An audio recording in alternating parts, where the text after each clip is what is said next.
చాలా happy sir. ఈ రోజు మాత్రం మీరు వాయిస్ ఇవ్వరా? మీరు ఇలా ఈ పిచ్చుకల వల్ల లాభాలేంటి మీరే చెప్పాలి. ఈ పిచ్చుకల వల్ల ఈ పింఛులు ఎంత కట్టేవారు?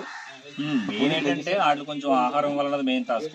దాంతోపాటు ఏంటంటే మనకి రకరకాల చీడపీడ పురుగులు ఉన్నాయి కదా, వాటిని కూడా క్యాప్ చేయడం ద్వారా మనకు కొంచెం అప్పుడు లేవు కదా పెస్టిసైడ్స్ అవి కూడా. ఆ పెస్టిసైడ్స్ అవి లేకుండా ఇవే మనం ప్రొడక్ట్ చేస్తూ ఉండి ఈ పెస్టిసైడ్స్ రావడం వల్ల ఈ సెల్ టవర్స్ ఈ మొబైల్ నెట్వర్క్ వీటి వల్ల కంప్లీట్ గా ఇది డిస్ట్రాస్ అయిపోతా ఉన్నాయి, లాస్ అవుతా ఉన్నారు. మరి అందువల్ల ఇప్పుడు ఈ ప్రతి వారం ఒకసారి కొట్టాలి. జీడి తోటలోనే ఇలా మందులు కొట్టేవాళ్ళం కాదు, కనీసం ఇప్పుడు 3 సార్లు 4 సార్లు మందులు కొట్టవుతాం. అలాగే వరి ఏ పంట తీసుకున్నా మందులు ఇవ్వాల్సి వస్తాం. మెయిన్ అవి ఉన్నట్టయితే ఈ చీడపీడని కూడా మ్యాక్సిమం కంట్రోల్ అవుతూ ఉంది. మెయిన్ అదే.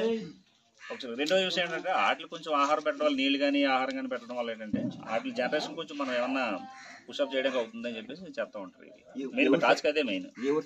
చిన్నపడిపల్లి